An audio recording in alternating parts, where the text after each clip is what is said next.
When we picture the defining icons of the 1960s counterculture, we tend to project this aura of absolute invincibility onto them. Oh, totally. Like they're untouchable. Right. We imagine these larger-than-life superheroes of rock and roll who Mhm. just kind of floated above the rest of us. And honestly, I mean, no one projected a louder or more electrifying force of nature than Janis Joplin. No, absolutely not. I mean, that was certainly the armor she wore, right? The Right. wild woman with the feather boas and, chugging Southern comfort, just screaming her lungs out on stage. Yeah. But that image, it does a massive disservice to the actual human being underneath it all. Exactly, because when you actually look behind the curtain of that whole mythology, you find these incredibly jarring contradictions. Hmm. Like, for instance, at the absolute height of her global fame, this massive superstar secretly paid for the headstone of her idol, the blues singer Bessie Smith. Which is such a profound story.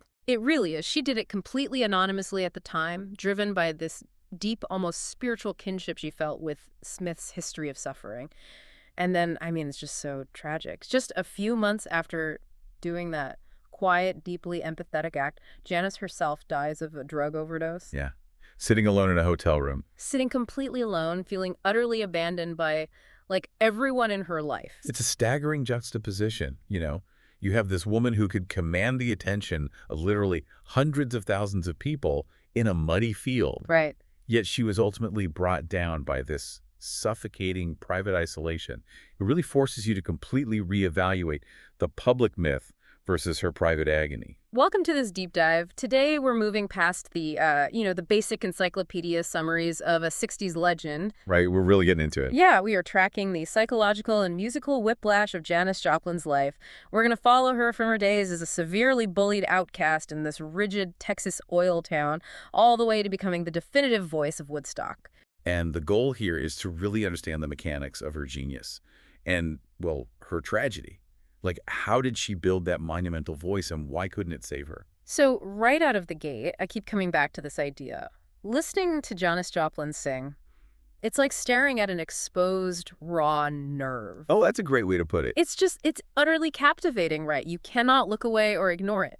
But because it's so exposed, it has absolutely zero protection from the friction of the outside world. That's a perfect way to frame it because, that exposure didn't just start on a stage in San Francisco. Right. To understand why the nerve was so raw, you really have to look at the environment that originally stripped all the insulation away. Right. The conformity she was trying to escape. Exactly. You have to look at Texas. So we drop into Port Arthur, Texas. It's the 1950s. This is a conservative, blue-collar oil refinery town. Janis is born in 1943, and I mean, she is just a square peg in a town made entirely of round holes. Completely. And the crucible for her really begins at Thomas Jefferson High School. Yeah, which was notoriously brutal. It was. I mean, for anyone who didn't fit the exact mold of a mid-century Texas teenager, she struggled with her weight. She had severe acne that required this really painful medical procedure called dermabrasion. Oh, wow. Which left deep scars, right? Yeah, deep physical scarring. And because of all this, she was just relentlessly bullied and ostracized by her peers. And just to highlight the cultural extremes of this specific high school, I love this detail. One of her classmates walking those exact same hallways was Jimmy Johnson. Yes, the future Pro Football Hall of Fame coach. Right. It's just wild to think about this profound clash of American mythologies right there in the cafeteria. Seriously. You have Jimmy Johnson, who represents the absolute pinnacle of rigid, hyper-masculine Texas football conformity. And breathing the exact same air, you have Janis, who is being violently pushed to the margins, completely rejecting everything that culture stands for. And when you are pushed to the margins like that, you have to find a language for your isolation. Yeah. She found hers in a group of fellow outcasts who introduced her to the blues, but not like the sanitized pop music on the radio, the raw, visceral pain of Mulroney, Lead Belly, and Bessie Smith. She was really studying them. She wasn't just listening to them, yeah. She was studying their survival. And that music becomes her lifeline. She eventually ends up at the University of Texas at Austin, and you can see her, like, actively weaponizing her differences. Oh, definitely. She leaned right into it. Yeah, the campus paper, the Daily Texan, actually ran a profile on her in 1962 titled, "She Dares to Be Different." I love that profile. It's so telling. She's walking around campus barefoot, wearing men's Levi's, carrying an auto harp everywhere. just in case she feels the need to sing. She was building a counter-identity. The message was incredibly clear. If you are going to reject me for not being pretty or proper enough, I am going to aggressively reject your standards altogether. You know, looking at how viciously she was bullied in Port Arthur, I just can't help but wonder, do you think the feather boas, the wild hair, the cackling laugh, if all of that flamboyant freedom wasn't actually freedom at all, but rather, I don't know, the ultimate armor she constructed to protect that bullied teenager? That's a fascinating read, really. But I'd argue it's only half the equation. Oh, okay. How so? It was armor, certainly, but it was also this deeply addictive validation loop. By adopting this outrageous persona, she actually took control of her otherness. She ensured that if people were going to stare at her, which, they already were, they were going to get a show completely on her terms. That makes a lot of sense. But the danger is that when you wear the armor long enough, you kind of forget how to take it off. Wow. Yeah. And Texas clearly couldn't contain that persona anymore. She was suffocating there. So inevitably, she gravitates toward the beatnik scene in San Francisco. She hitchhikes there in 1963 with a friend named Chet Helms. Right. But this is where we really need to strip away the romanticized history of the 1960s. Absolutely. People love to paint 60s San Francisco as this beautiful, tie-dyed utopia of peace and free love. Yeah, but the summer of love hadn't happened yet. This was an incredibly gritty, dangerous subculture. And the reality of her first stint there almost killed her. She gets arrested for shoplifting. She starts heavily using methamphetamine and occasional heroin. It got really bad really fast. It did. By May of 1965, the drugs had ravaged her body to the point where she weighed just 88 pounds. 88 pounds.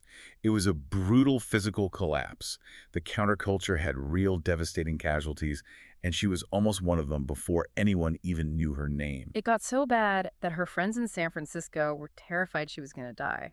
They literally threw what they called a bus fare party. Yes. Just to scrape together enough pocket change to put this 88-pound girl on a Greyhound bus back to her parents in Texas. Yeah. I mean, that completely dismantles the utopian hippie myth right there. It really does. And returning to Port Arthur triggers this massive, almost panicked course correction in her life. The fear of what she had become in San Francisco scared her straight.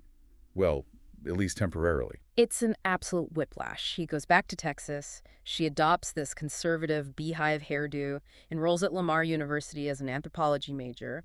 She even gets engaged to an IBM employee wearing a suit and tie. His name was Peter DeBlanc, though that eventually fell apart.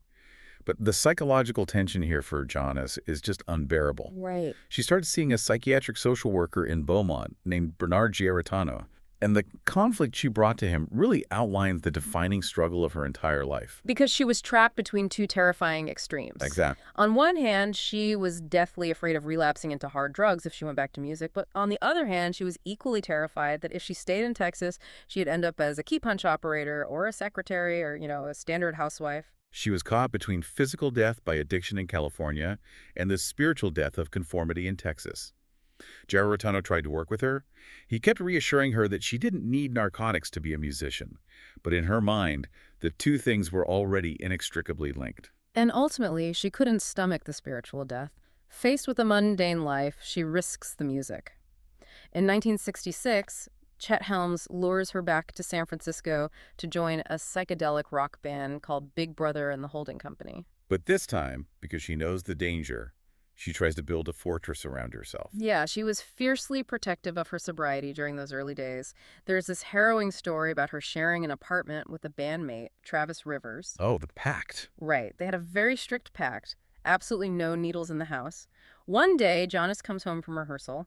Rivers isn't there, but his guests are in the living room, literally tying off to inject drugs. And her reaction was just visceral. She completely loses it. She starts screaming, crying hysterically. When Rivers walks in, she's yelling, "We had a pact. You promised me." Another bandmate tries to calm her down, saying they were just doing mescaline, but she's just screaming, "I can't see that. I just can't stand to see that." See, that isn't just anger about a broken house rule. That is the sheer, unadulterated terror of her own fragility. Yeah. She was desperately trying to maintain a wall between her art and her demons, and seeing those needles, Yeah. it was a reminder of how easily that wall could crumble. I look at her joining Big Brother like she strapped herself to a massive rocket booster. That's a good way to put it. She desperately needed the thrust to escape obscurity. and it absolutely got her into orbit, especially after their legendary breakup performance at the Monterey Pop Festival in 1967. But once she was in orbit, the booster just became dead weight. The momentum was incredible. It led to their 1968 album, Cheap Thrills, which absolutely dominated the Billboard charts. And musically, that album is essential to understanding who she was as an artist. Cheap Thrills is phenomenal because of how adamantly they refused to polish it. Right. Like on the track Turtle Blues, right in the middle of the song, you hear the sharp sound of a drinking glass shattering on the floor, followed by the sound of a broom just sweeping up the shards. And they intentionally left that in the final mix. Keeping that shattered glass in the mix wasn't just some quirky studio accident. It was a sonic manifestation of her entire ethos. She was actively refusing to polish away the broken, messy parts of herself just for the listener's comfort. But just as you said with the rocket analogy, she outgrows the band. She leaves Big Brother at the end of 1968 to form her own group, the Cosmic Blues Band. But ironically, gaining that creative control meant losing the very bandmates who were anchoring her. The protective walls completely collapse. Without that internal policing, the descent was rapid, wasn't it? Extremely rapid. Yeah. By early 1969, her heroin habit had spiraled entirely out of control. We're talking about shooting $200 worth of heroin a day. Which was a staggering amount of money back then. It's just astronomical. And that profound unanchoring leads her straight into the most chaotic gig of her life, Woodstock, in August 1969. Woodstock is enshrined as this ultimate triumph of the 1960s. But the backstage reality for Janis was an absolute nightmare of logistics and anxiety. Picture this, right? She is flown into the festival site on a helicopter, sharing the ride with a heavily pregnant Joan Baez. Right. They looked down from the sky, and Joan later recalled that the moment Janis saw the sheer scale of that unending ocean of humanity, she instantly became giddy, but also deeply, deeply nervous. I mean, imagine the pressure of 500,000 expectations suddenly bearing down on you, and then the festival logistics just completely break down. She gets backstage, her adrenaline is spiking, she is terrified. But because of contractual obligations with other bands, she's told she has to wait. Yeah. For 10 hours. That is a psychological torture chamber for someone battling severe anxiety and addiction. So what happens? She spends those 10 agonizing hours sitting in a muddy tent, drinking heavily and shooting heroin with her friend Peggy Caserta. By the time she finally walks onto that stage at, 2 a.m. on Sunday, she is highly intoxicated. Yeah. Pete Townsend of The Who played later that morning, he noted that she was clearly impaired by the booze and heroin.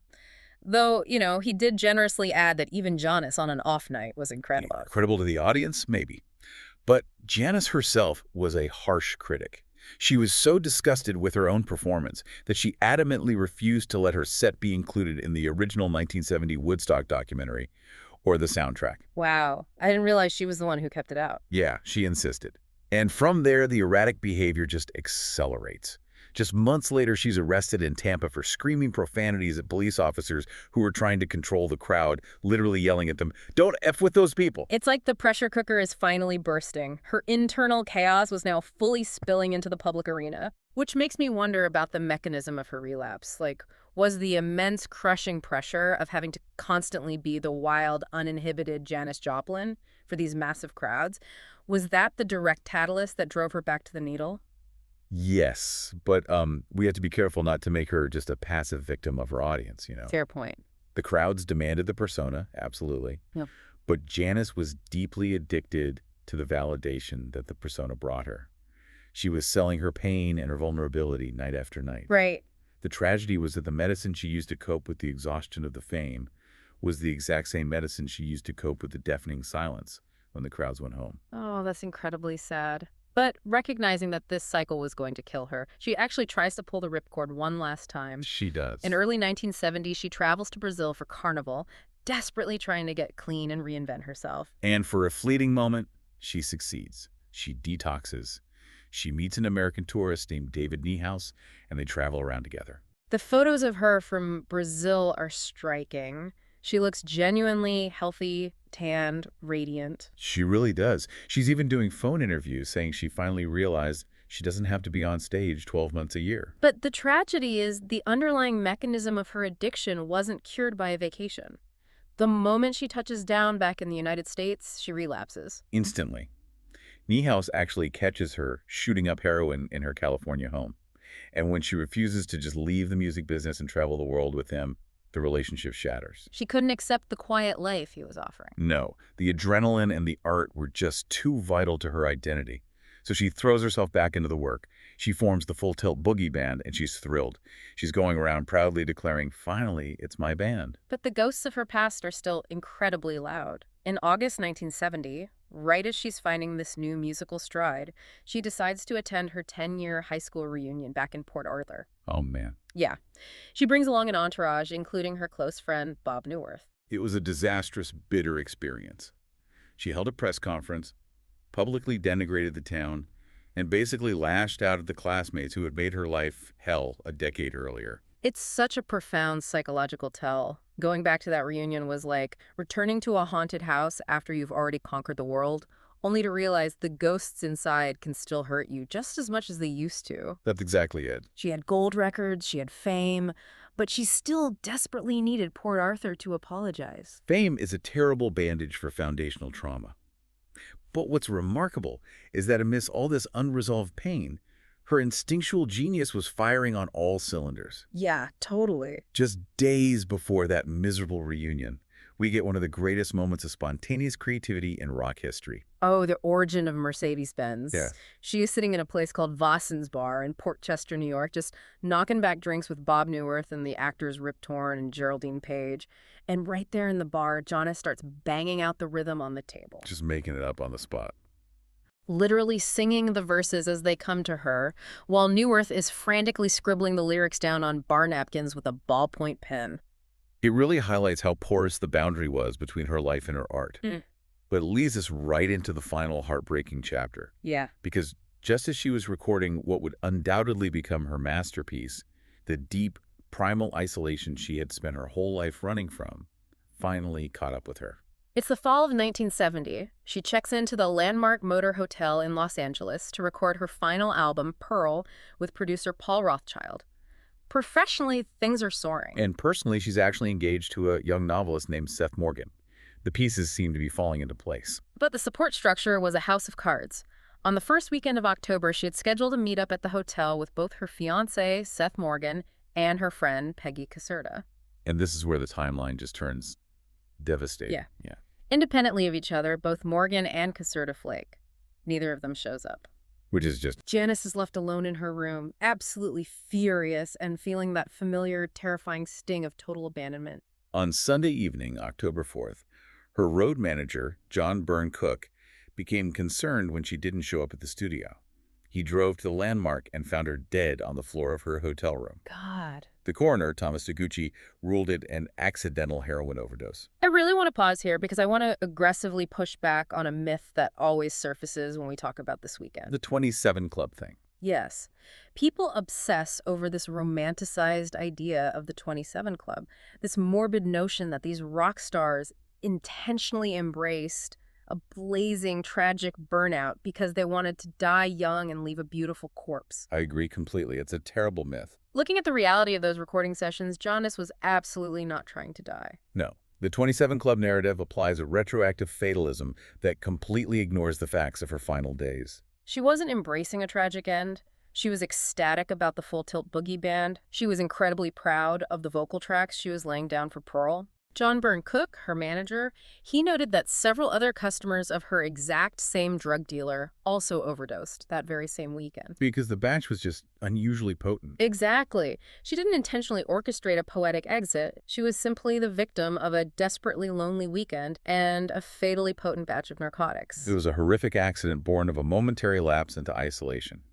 And the cruelest irony is that the album she left sitting on the studio reels, Pearl, went on to become the defining triumph of her career. Oh, without a doubt. Released posthumously, it shot to #1 and gave the world her legendary version of Me and Bobby McGee. Which really seals her legacy. I mean, her impact on the DNA of modern music is monumental. She was the very first female solo artist to be inducted into the Rock and Roll Hall of Fame in her first year of eligibility back in 1995. And you can trace a direct lineage from her vocal cords to generations of artists who followed.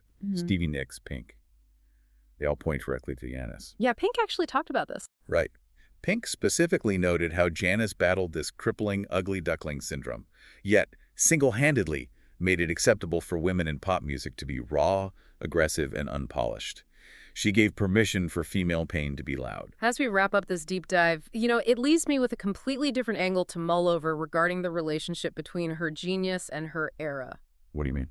Well, we've established that her raw, unprotected vulnerability was the exact thing that made her a transcendent superstar on stage.